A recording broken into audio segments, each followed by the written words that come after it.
Oke guys, ketemu lagi dengan Belusukan Misteri.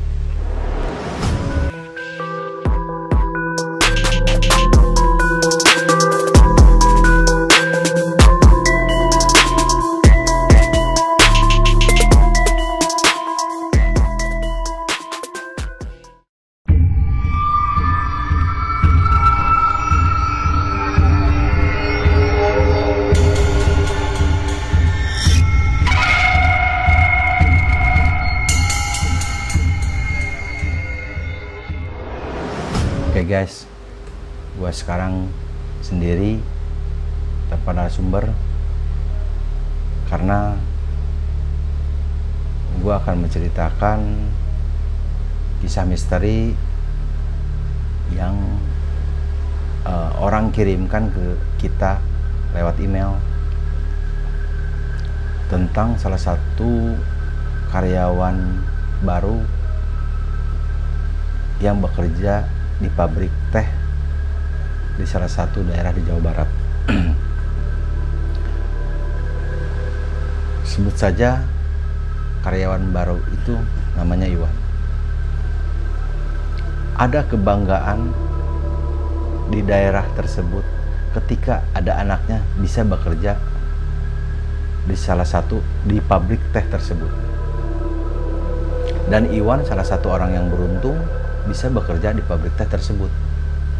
Setelah lulus sekolah, dia bisa langsung bekerja di salah satu pabrik tersebut.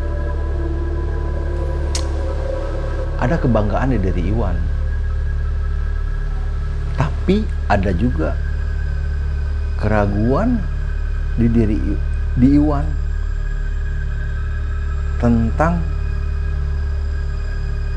bekerja di pabrik teh tersebut, karena banyak cerita-cerita dari tetangga, teman yang mengatakan bahwa di pabrik teh tersebut ada sosok makhluk tanpa kepala. Tapi karena Iwan ingin membantu orang tua yang baru sekolah, dan dia pun salah satu yang beruntung bisa bekerja di pabrik tersebut, dan akhirnya Iwan mengabaikan cerita-cerita itu.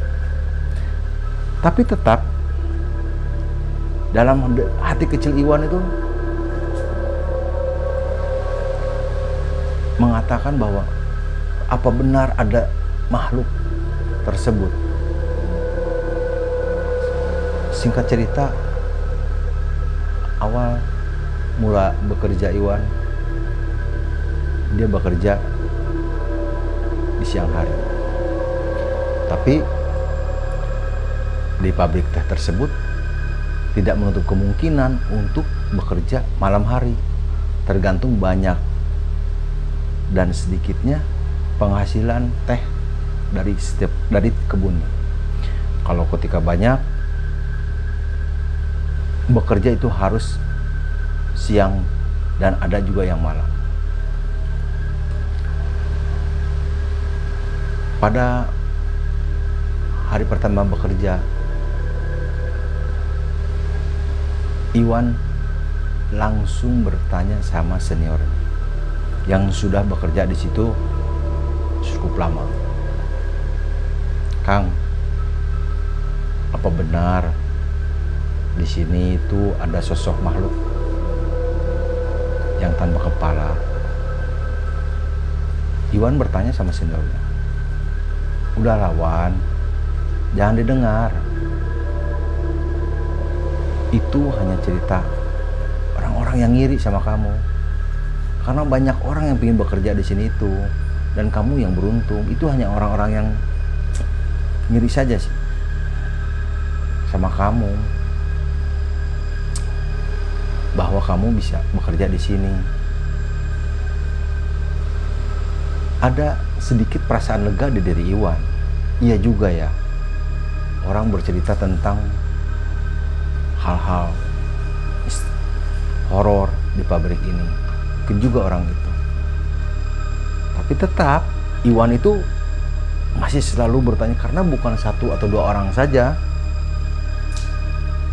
yang bercerita itu. Tapi setelah mendengar jawaban dari seniornya itu, Iwan mulai ada sedikit rasa lega.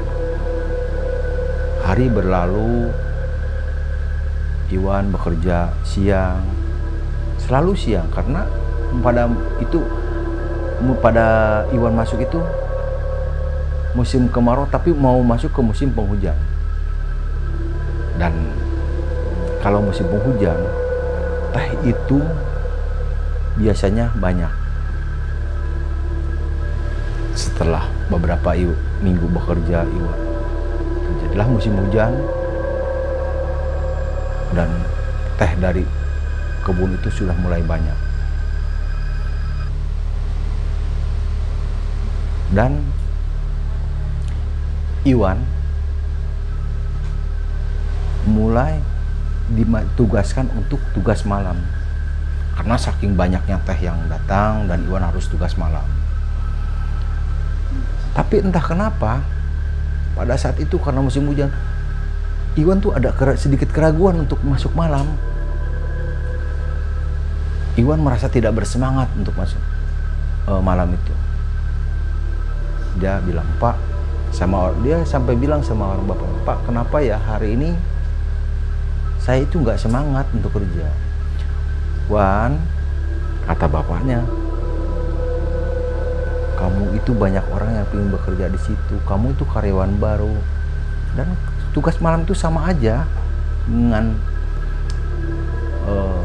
siang." Bapaknya, "Tapi kan Pak, banyak cerita-cerita horor Pak. Itu hanya orang-orang yang ngiri saja, Wan. Kamu bekerja aja." Dan Iwan pun dengan sedikit malas dan dengan dorongan orang tua, akhirnya berangkatlah dia bekerja. Biasanya kalau kerja itu dari jam 9 malam sampai jam 6 pagi untuk shift malam. Berangkatlah Iwan. Dan Iwan itu selalu bertanya sama senior-seniornya, "Betul Kang, kalau di sini itu nggak ada apa-apa Wan?" Selalu orang-orang yang ditanya Iwan, orang yang terdekat Iwan ya, seniornya, orang tuanya atau keluarganya itu selalu mengatakan itu hanya cerita bohong. Singkat cerita, masuklah Iwan malam itu dengan perasaan malas dan nggak semangat. Masuklah Iwan. Dan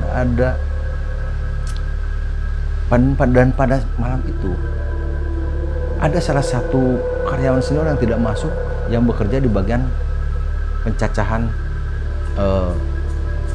pucuk teh itu. Karena kan teh itu berbentuk masih segar, terus dilayukan. Iwan tuh biasanya bekerja di bagian pelayuan teh, ya biar teh itu layu dan biar mudah dicacah ya. Dan Iwan biasanya bagian pelayuan, membulak-balikan teh itu biar layu. Dan pada malam itu karena seniornya tidak masuk, akhirnya Iwan ditugaskan bagian yang memasukkan ke bagian pencacahan, yang ruangannya agak sedikit terpisah dengan senior-seniornya. Dan Iwan di situ ditugaskan di bagian itu ada 2 orang, salah satu dengan seniornya. Dan di bagian yang bulak-balikan itu ada beberapa orang. Akhirnya Iwan dengan perasaan agak sedikit tidak semangat dan di bagian tugas yang bukan biasanya, dan malam hari pula akhirnya Iwan harus melakukan pekerjaan itu karena tidak ada seniornya. Dan hari pun berlanjut. Jam 9 malam mulai bekerja. Iwan ada sedikit kecemasan dalam diri Iwan. Mendengar cerita-cerita orang tentang sosok makhluk tanpa kepala itu. Tapi dari mulai jam 9, 10, 11, 12 istirahat, dan akhir jam 12 istirahat itu tidak terjadi apa-apa. Bekerja senormal seperti biasanya. Tidak ada yang mengganggu, tidak ada yang menampakkan atau apapun itu. Iwan ada sedikit lega. Ketika jam 1 malam ketika istirahat, senior-senior yang pada tidur, Iwan tuh dia tidak istirahat, tidak untuk istirahatnya untuk tidur. Dia masih membayangkan, oh iya, tidak ada apa-apa. Tapi dia selalu bertanya, apa benar di sini tuh ada? Tapi setelah melakukan dari jam 9 sampai jam 12 itu tidak ada apa-apa. Iwan berpikir, merenung ketika istirahat itu. Dan ketika jam 1 malam, mulailah bekerja kembali. Iwan bekerja seperti biasa. Dan disinilah Iwan menemukan hal-hal yang janggal dimulai. Ketika mulai jam 1 mulai bekerja, dan ketika jam 2 ada Iwan mendengar suara besi yang dilempar. Iwan kaget. Itu suara apa, Kang? Dia bertanya sama senior. Bukan, Wan, itu mungkin teman kita yang menjatuhkan besi untuk membulak-balikan itu. Iwan kembali bekerja. Iwan tenang, tapi Iwan di situ mulai merasakan hal yang hal-hal yang tidak mengenakan dari. Dia mulai gelisah. Tidak berselang lama, ada suara mesin yang hidup. Ketika dilihat, tidak ada siapa-siapa. Dan mesin itu pun, maksudnya gini ya, mesin itu menyala ketika dilihat, tapi ketika disamperin itu mesin itu mati. Namanya di pabrik itu ada mesin, ya mesin apapun, mesin itulah mesin teh, itu kan banyak mesinnya. Wah, itu siapa Kang nyalain? Oh, mungkin teman kita lagi membenarkan mesin, tapi kan nggak ada siapa-siapa, Kang. Mungkin dia udah balik lagi. Kata seniornya menguatkan Iwan. Semakin malam, Iwan semakin gelisah. Dia bekerja sudah tidak konsentrasi lagi. Waduh, Kang, saya kebelet pipis nih. Iwan, udah Wan di situ aja tuh kan dekat, katanya. Iwan dengan perasaan takut yang luar biasa, tapi dengan dorongan pingin ini. Tapi ada nasihat yang mungkin Iwan bisa melangkah pergi ke kamar kecil untuk buang air kecil gitu ya, ke toilet itu. Seniornya selalu bilang, saya aja udah bekerja lama di sini, Wan, tidak ada apa-apa. Kamu tinggal pergi. Masa harus saya antar, katanya. Ini gimana pekerjaan ini kalau kita tinggal berdua? Dengan perasaan takut, gelisah, tapi ada sedikit ketenangan karena iyalah, katanya tidak ada apa-apa, dia juga senior saya juga. Akhirnya gila. Tapi justru disitulah Iwan melihat sosok makhluk tanpa kepala. Dia melangkah mendekati, dan di samping toilet itu ada mesin pemotongan yang udah tua ya, maksudnya yang udah terpakai, maksudnya bukan terpakai ya, udah terpakai, ada di samping toilet itu. Disitulah muncul sosok makhluk itu berjalan mendekati toilet. Iwan sebelum sampai itu, Iwan sudah melihat itu. Iwan kagetnya luar biasa dan lari berteriak ke arah seniornya. Semua orang di situ kaget, senior Iwan. Semua berlari ke arah Iwan. Kenapa? Iwan dengan perasaan tegang dan takut, dia bercerita, saya melihat sosok makhluk itu, katanya. Semua dengan perasaan takut, marah, kecewa sama senior yang selalu membohongin. Ternyata benar di situ ada makhluk sosok tanpa kepala. Dan pada malam itu seniornya akhirnya berkumpul. Pekerjaan diberhentikan sementara, dan maksudnya sementara itu pekerjaan diberhentikan dan semua orang yang bekerja malam itu berkumpul. Senior-senior Iwan semua berkumpul menenangkan Iwan. Setelah Iwan mulai merasa banyak teman dan kumpul, dibawa ke salah satu ruangan. Dari situlah Iwan diceritakan bahwa sosok makhluk itu ada. Salah satu senior yang udah lama bekerja di pabrik itu bercerita, Wan, apa yang kamu lihat itu benar. Kemarin saya bercerita tentang bohong omongan orang itu hanya membuat biar kamu bisa bekerja di sini. Karena di sini tuh ada kebanggaan orang-orang tua kamu. Orang tua kamu tuh ketika kamu di sini. Kalau saya bilang itu tidak ada, mungkin kamu nggak akan bekerja di sini. Nggak bakalan bekerja di sini. Dan Iwan mulai merasa tenang. Nggak usah takut, Bang.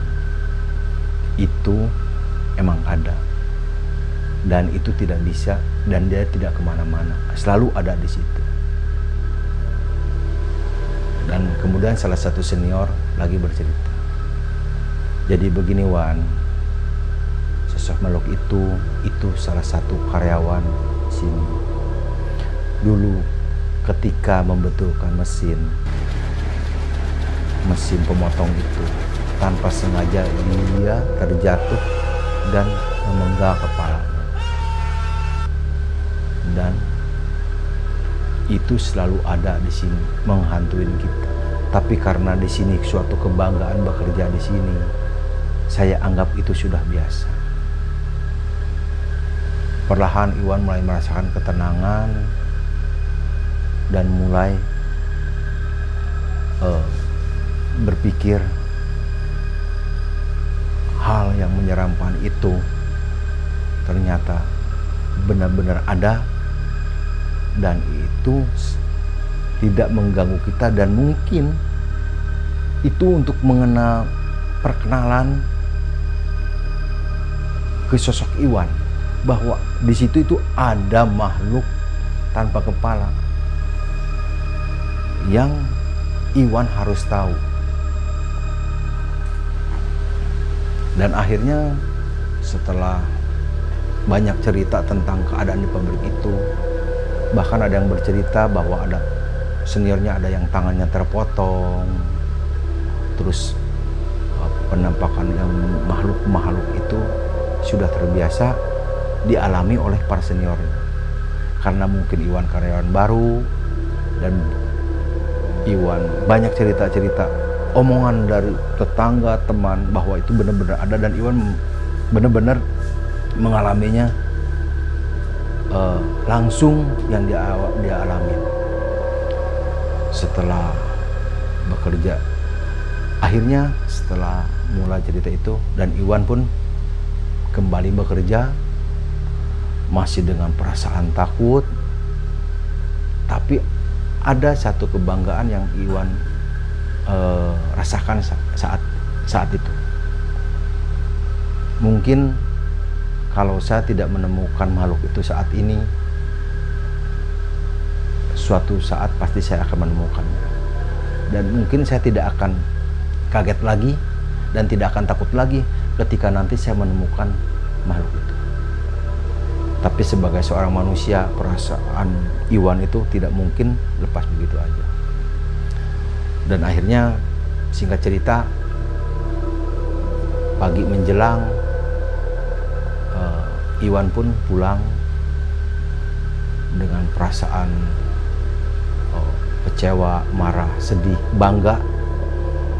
Dia bercerita ke orang tuanya, dan orang tuanya pun sama bercerita seperti yang seniornya bilang, bahwa benar di pabrik itu ada sosok makhluk tanpa kepala yang dulunya terpenggal karena kesalahan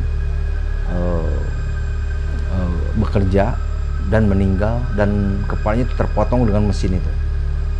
Karena mungkin zaman dulu itu keamanan untuk bekerja itu masih kurang. Dan akhirnya pun Iwan ditanya sama orang tuanya. Pada pagi itu pun langsung ditanya, Iwan, gimana kamu sekarang sudah tahu kan keadaan seperti itu. Apakah kamu masih mau mundur? Tidak Pak, saya sudah dapat wejangan, nasihat daripada senior. Ternyata mereka pun bisa bekerja sampai puluhan tahun dan belasan tahun di pabrik itu, dan dia tidak, maksudnya dia itu bisa bertahan, dan saya pun akan melakukan seperti itu. Dan singkat cerita, sampai saat ini Iwan itu sudah terbiasa, mungkin sudah terbiasa melihat makhluk tanpa kepala di pabrik itu, dan cerita-cerita tentang makhluk tanpa kepala di pabrik itu benar-benar ada, dan itu terjadi yang dialamin oleh narasumber kita yang kirim lewat email, bahwa benar-benar itu makhluk ada. Dan mungkin dengan berjalannya waktu, zaman ke zaman, akhirnya hal itu udah kayak terbiasa terjadi di pabrik itu. Dan kejadian ini dikirim, kejadian itu terjadi sekitar bukan tahun 1995, sudah lama sekali. Dan pabrik itu pun sekarang masih ada dan masih beroperasi, dan mungkin hal itu udah karena pergeseran zaman ya, udah tidak lagi ada penampakan itu, hanya itu cerita-cerita yang benar-benar terjadi di tahun 1995 yang Iwan alami. Dan Iwan masih bekerja di pabrik itu sampai sekarang, dan dia dengan ada sedikit kebanggaan di daerah tersebut bahwa saya bisa mampu bekerja di pabrik itu sampai saat ini. Dan mungkin dari cerita ini bisa disimpulkan, ternyata makhluk itu ketika belum mengenal tuh pasti selalu kayak menakutkan. Tapi karena udah terbiasa dan kebutuhan hidup dan harus bekerja di situ, akhirnya menjadi terbiasa dan tidak mengganggu, dan membuat Iwan nyaman bekerja.